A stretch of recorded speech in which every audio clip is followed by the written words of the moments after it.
Hey, what up, YouTube? I just wanted to make a video real quick, giving you all a breakdown on some of the tactics and strategies you should be using when buying a house in this market. In all honesty, this should be used in whatever the market is. And if somebody sits there and says that's crazy and that's stupid, I'm doing this based off of actual real life doing it, right? It isn't, oh, I'm just saying some stuff. Like, no, like I'm coming from a point of view of I've actually done this. I've actually yielded the results. I'm not a real estate person. I'm not a agent. I'm not a lender. I'm none of those things. I'm just a person who was looking for a home recently. We're talking about June, July, and I was able to make some stuff happen in that amount of time. First thing I'm going to tell you about is this escalation clause. This is something that it's very much you playing chess with the seller and the seller's agent, right? This is playing chess. We're not trying to play checkers. We're trying to play chess. And I'll get into why using the escalation clause is playing chess. So real quick, I'm going to just read it.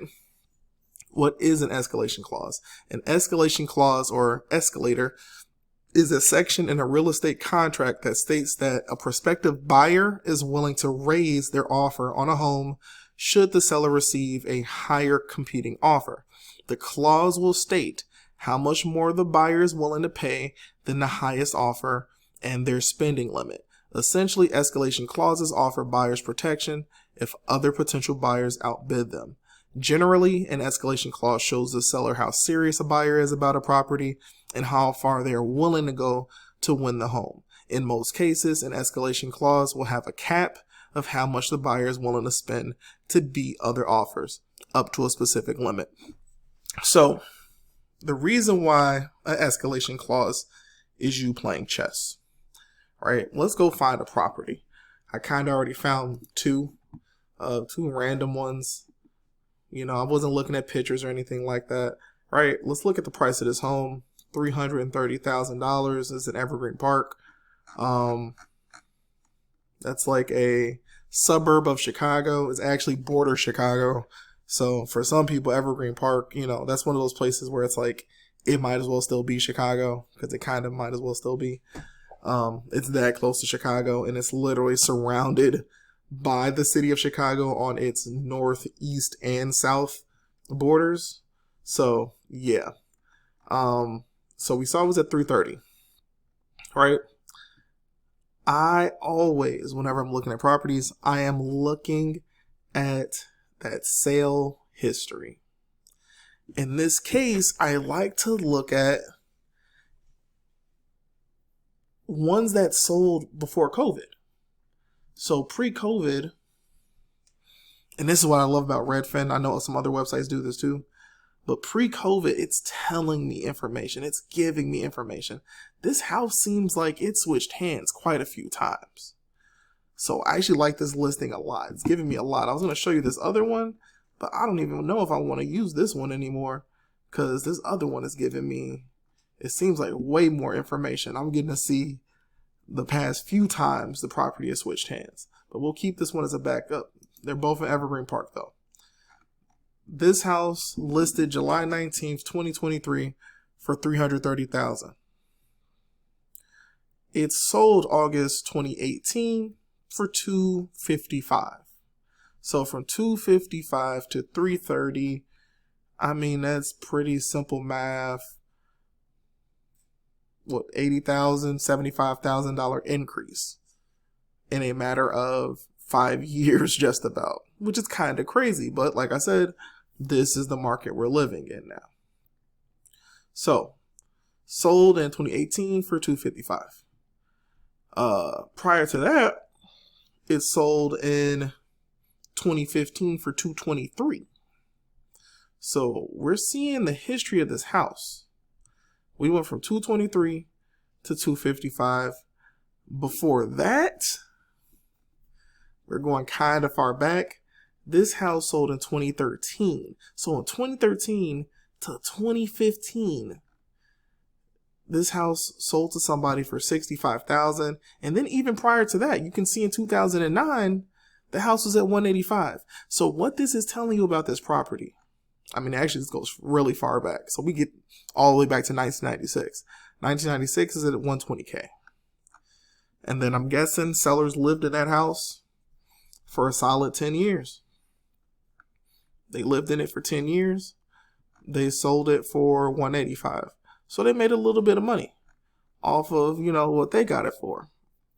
But what you notice is in 10 years, we went from 120 to 185. So little things like this is kind of telling you this market is insane.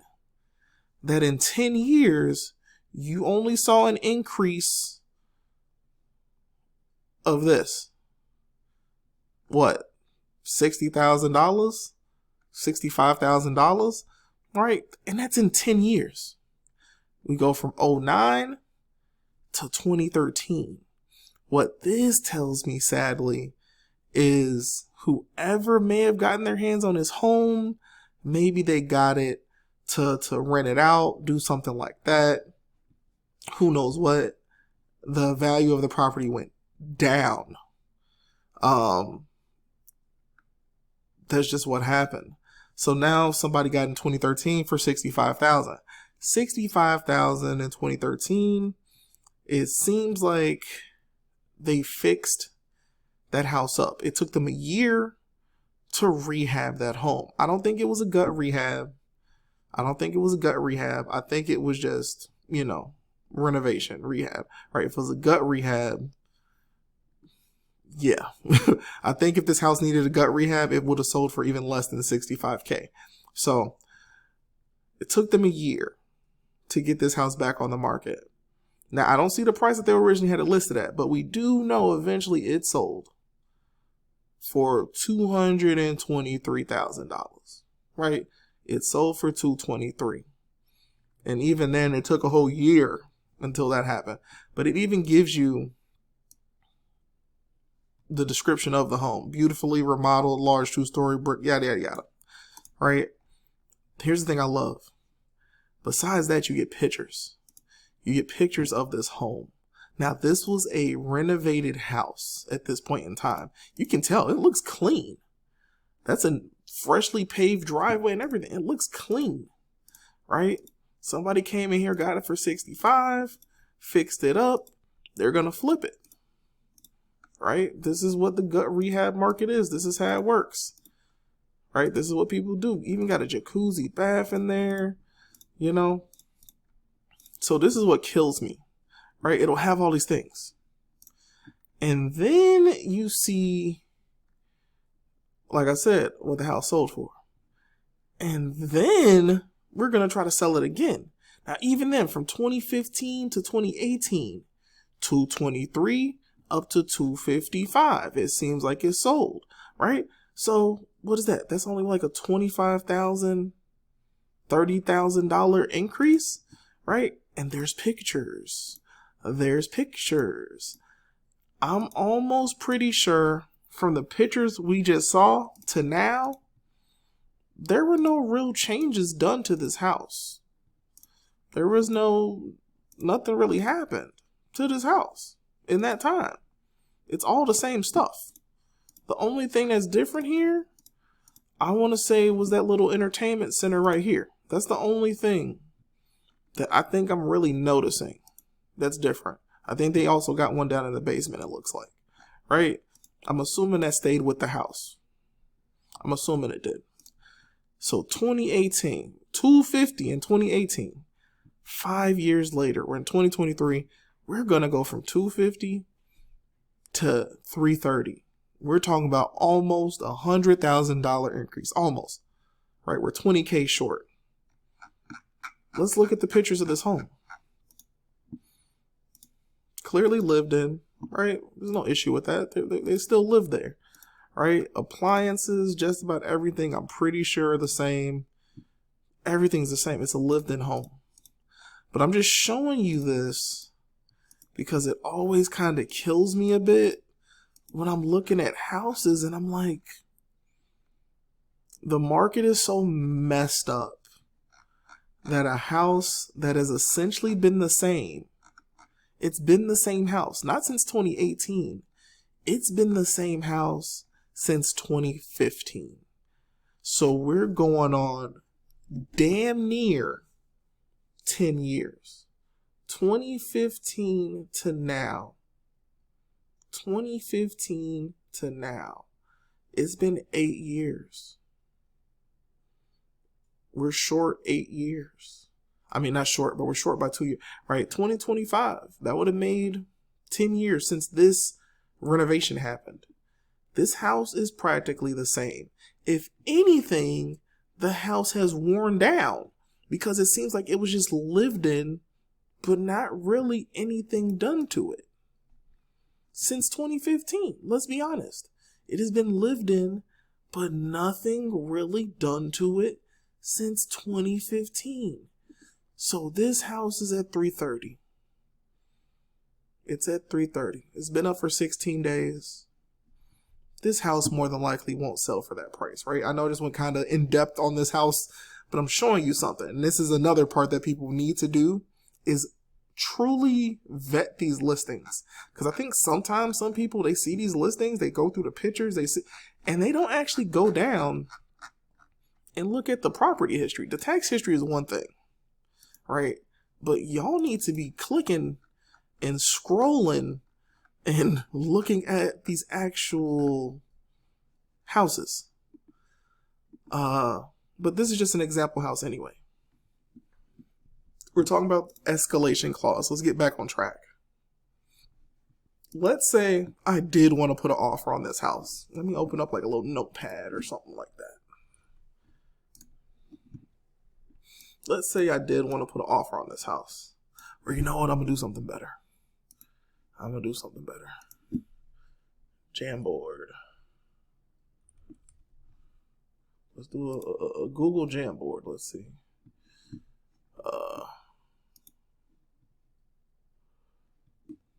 I want to do, we got this house, it's at 330.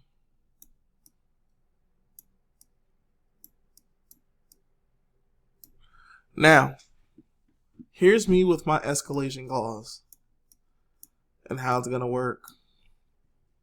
That house has been up for 16 days. So what that's telling me, especially in this market, I'm going to be straight up. If a house has been up for 3 days, 3 to 5 days, and it's truly a nice house, it's a good house, it's a house that is priced to sell, it's a house that is just, you know, like this is the one type of house, guess what? That house is going to be contingent within the first 48 hours. It's going to go up. People are going to get in there the next day to check it out. They're going to put in their offers. It's going to turn into a bidding war. The seller and the agent, they're going to go with whichever offer they're going to go with. Generally, typically, the one that gets you the most money. Duh. Right? That house is going to be off the market before you can blink. This is just the facts of life. This is the market we're living in. This is what it is. There is no time that's really going by. So when a house makes it to 7 days, things get interesting. Because I'm like, this is a nice house, but why is it lasting so long? Is it the area? Is it the price? What is it? In this case, no offense to those sellers, right? I'm not trying to harp on their home, right? But for them, I think it's the price. I feel like it's the price. I'm pretty sure it's the price. People are looking at that. They're like $330,000 for that house? No. Even this market, I'm not paying that. This is where your escalation clause comes in. Your offer that you may be thinking of making because you're like, nah, that's way too high, but you still want to be fair, right? They sold the house for, or they bought the house for $255. So you're going to offer more than $255, right? They got it for $255. You're going to offer, let's say, $280. 285. 285. Because at this point, here's what is not on their side. Time ain't on their side. Your house has sat there for 2 weeks in what people consider a seller's market. Let that sit in. We're in a seller's market, but your house has sat there for 2 weeks. So now at this point, you as the seller, you got to be realistic.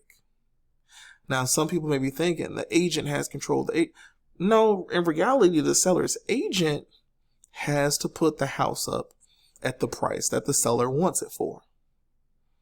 So that seller can sit there and be like, I want to sell my house for $350,000. The agent looking at them like, Lord, please, please help me.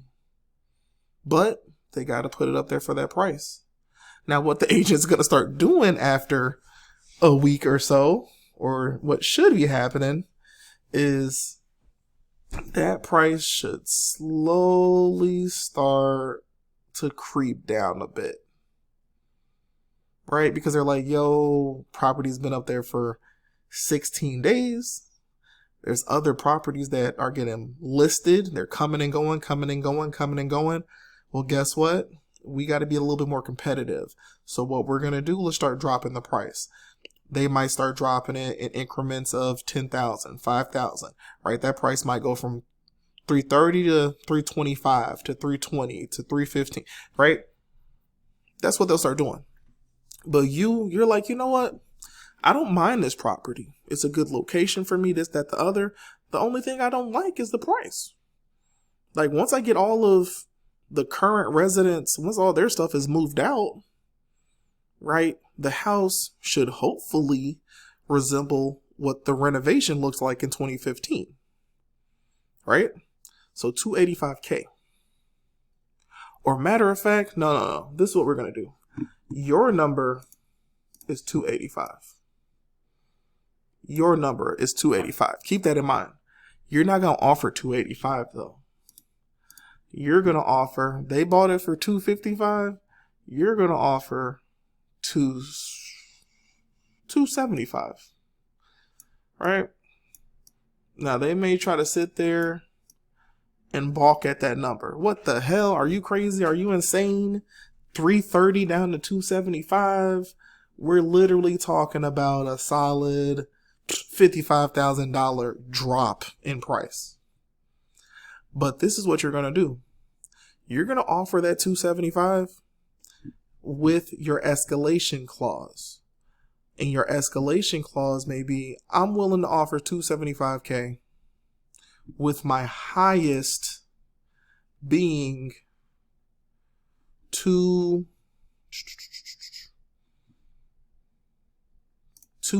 right? Now I'm saying 290. And you're like, why would I do that? That's stupid, yada, yada, yada. Hear me out. You're playing chess. And there's another part to this I haven't told you. You're playing chess. You're going to offer that $275K originally, but we're going to add on something else. You also want 1.5% in seller credit. So now you're definitely like, ain't no way in hell they're going to take that offer. There's no way. But like I said, you're offering $275K with 1.5% seller credit, but you're willing to match and go above any offer by let's say increments of $2,000, with your max going up to $290. Or maybe you're willing to go above by $1,000, right? That's where the escalation clause comes into play. Right, so $275K, let's put plus $1,000 up to $290K. But keep in mind, this is important, that 1.5% seller credit that you're asking for. Do you want to know what's really going to happen? There's only three true outcomes. Three outcomes in this situation. There's three outcomes. The seller is either going to reject your offer altogether, which can happen. The seller is going to either accept your offer, and if they accept your offer, that means that they're willing to do $275,000 and give you a 1.5% closing cost credit, which actually means that they're going to be willing to walk away with $200,072,250. That's what they would actually be walking away with, because they're giving you $2,750 to help with closing. But let's be realistic. That's not going to happen because we're in a seller's market. I hate that. I don't know why we continue to believe that that's what's going on. Whether this is a seller's market, a buyer's market, whatever market we're in, this is all a business transaction. You have to do what's best for you. Simple as that. Here is outcome number 3. This is what will more than likely really happen, where they're not going to reject it. They're not going to reject your offer completely, because guess what? Seller wants to sell this house. They want to sell the house. They want to sell the house. They want to sell the house. Oh, I didn't even give you the 1.5 credit. I gave you a 1% credit. So my bad on that math before. But like I said, they want to sell this house. This is what they see when you submitted that offer. This is what their agent saw. Their agent saw the 290. Right now, they have the house listed at 330. Remember, 16 days at 330K. You might have had somebody who came in to check the place out. Might have had a few people, but nobody's put a contract down for all we know. 16 days at 330K. You're willing to really, really pay 285K, right? That's what you would prefer to pay for that house. But you're going to do your offer for $275K with the 1.5% credit. And you're going to be willing to go above $1,000 on anybody else that solves that makes an offer up to $290K. Now you might be sitting there like, that's stupid. Why would I do that? The house has been sitting there for 16 days. Who else is going to make an offer? You would be surprised. It could happen. It could happen. But like I said, we're playing chess. That seller's agent is going to see that 290K, and option 3 is going to happen. They're going to counter you at 290K. And they might straight up, in all honesty, they might counter you at 290K with the 1.5%. Do you see that? More than likely, what could happen is they'll offer you at that 290, they counter offer you that 290K, and they still give you that 1.5%. They're willing to walk away with $285,650. Now, financing wise, sell price wise, all that, yes, the house is going to be selling for $290K. But you have to keep in mind, you now have an additional, $4,350 that you didn't have before to help you seal this deal. You have an additional $4,350 you did not have before to help you seal this deal. These are the things you have to look into. These are the things y'all need to be doing. Like I said, and I'm going to show you the truth. I'm going to show you the proof of what I'm saying and what I'm talking about. We just use that escalation clause. You're going to combo that. Repeat, you're going to combo that with one of these IHDA loans, I guess you can call them, right? But they're super convenient, right? You're going to combo that with a HFA1. If not the HFA1, you get the IHDA access repayable, right? Because you probably want to get as much as you can get out of this. So that's 10,000. This one is 10,000. The best thing about the HFA1, you see where it says program term length 30 years. They're giving you $10,000 that can go toward closing costs or down payment, right? Either or. Closing costs or down payment, $10,000. And what it's going to do, what's going to happen, is you won't even have to pay that money back unless you sell the house, you refinance, or 30 years go by of you living in the house. So essentially, this is like a $10,000 buffer they're giving you. Super convenient. It don't make sense not to take advantage of it. So you have 4,350.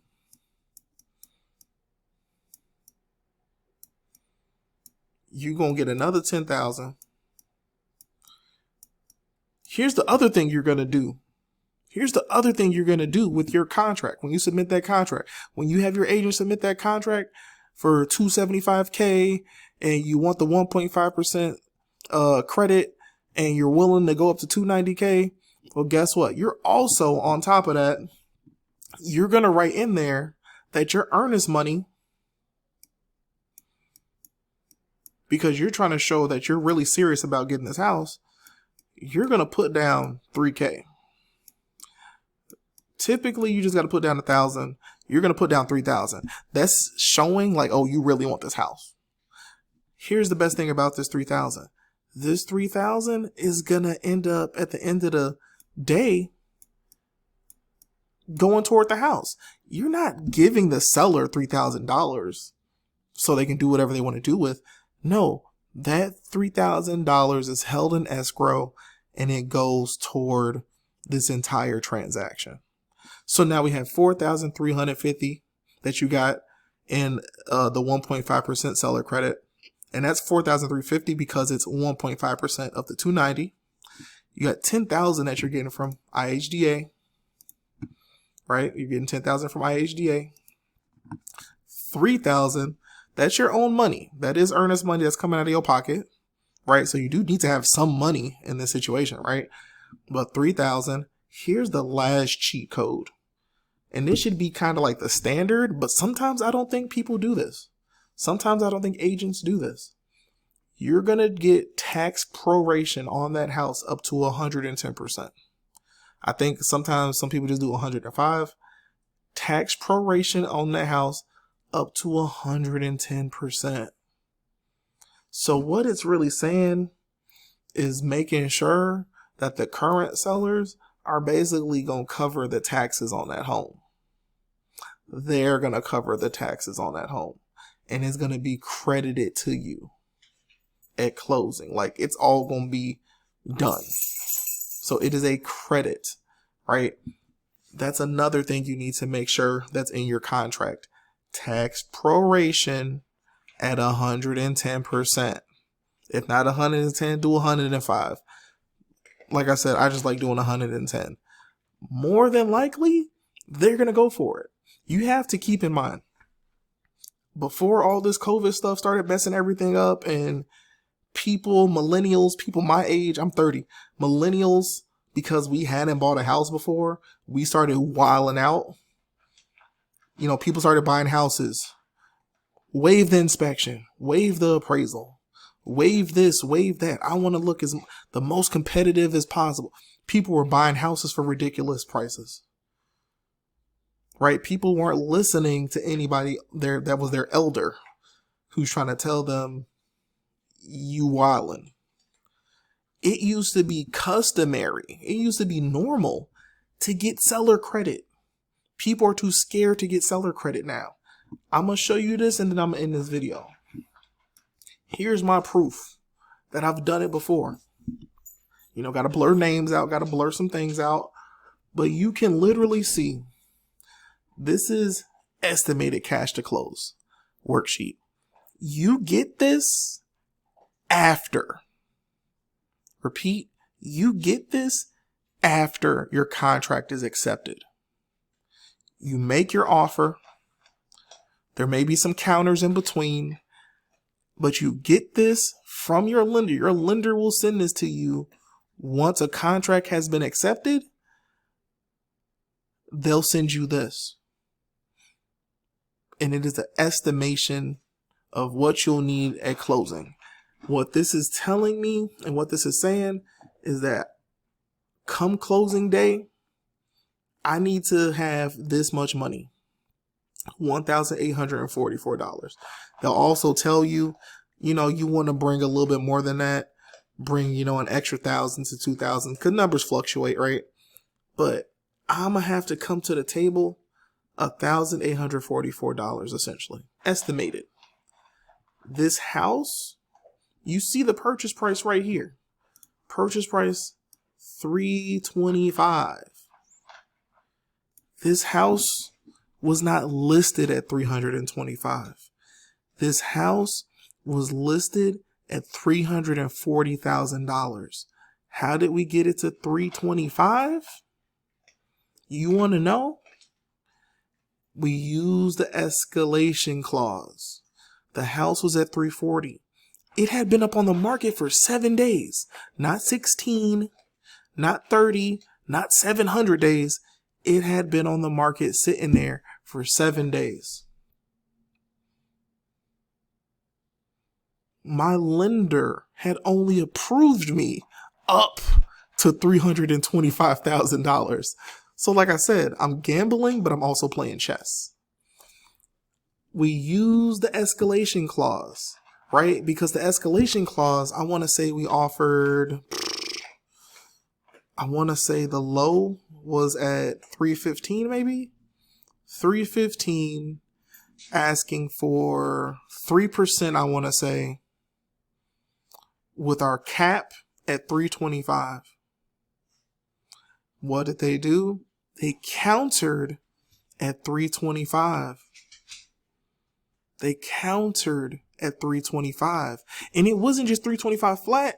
They countered at 325 with 2% seller credit. Our last final counter was 325, 3%. And then you know what? They were just like, we'll do it. We'll do it. That's how the price of this home got down to 325.